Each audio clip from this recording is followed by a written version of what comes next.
Hi friends, welcome back to విషాస్ world. అందరూ ఎలా ఉన్నారు? నాది వచ్చేసి మనీ సేవింగ్ ఛానల్ అండి. ఒకవేళ మీకు కనుక మనీ సేవింగ్స్ గురించి తెలుసుకోవాలి అనుకుంటే కనుక ఒక్కసారి నా ఛానల్లోకి వెళ్ళి వీడియోస్ అయితే చూసేయండి. ఒకవేళ నచ్చితే కనుక లైక్ చేయండి, షేర్ చేయండి, సబ్స్క్రైబ్ చేయండి. ఇంకైతే ఈ షార్ట్లోకి వెళ్ళిపోదాం. మనము చిన్నప్పటి నుంచి కూడా కాపీ కొడుతూనే ఉంటాం. అది పుట్టినప్పటి నుంచి కూడా.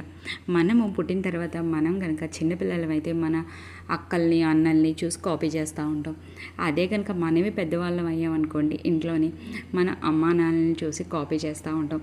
అంటే మనం చూసేది, మనం వినేది ఆటోమేటిక్గా మనకి ఇష్టం ఉన్నా లేకపోయినా సరే మనకేంటంటే మనం చూసేది, మనం వినేది ఆటోమేటిక్గా మనం నేర్చుకోవడానికి ప్రయత్నిస్తాం. అట్లాగే మన పిల్లలు కూడా. నేనైతే అమ్మ వాళ్ళ ఇంటికి వెళ్ళాను. అమ్మ వాళ్ళ ఇంటికాడ మా మేనల్ని చూసి నాకైతే చాలా ఫన్నీ అనిపించింది. ఏంటంటే వాళ్ళమ్మ వచ్చేసి చేస్తుంది. సో ఇంకా పిల్లలు కూడా మనల్ని చూసే కదా నేర్చుకుంటారు.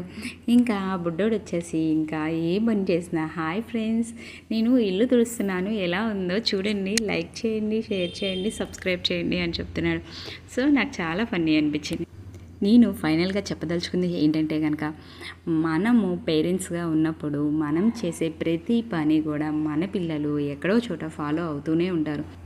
అందుకనే పేరెంట్స్గా మనము వాళ్ళకి ఏదైతే నేర్పించాలి అనుకుంటున్నామో అది డైరెక్ట్గా వాళ్ళకి నేర్పించలేనప్పుడు మనం చేస్తే ఆటోమేటిక్గా వాళ్ళు నేర్చుకుంటారు. కాబట్టి అది మనం చేద్దాం, ఆటోమేటిక్గా వాళ్ళు కూడా నేర్చుకుంటారు, ఎలాంటి మంచి విషయాలైనా సరే.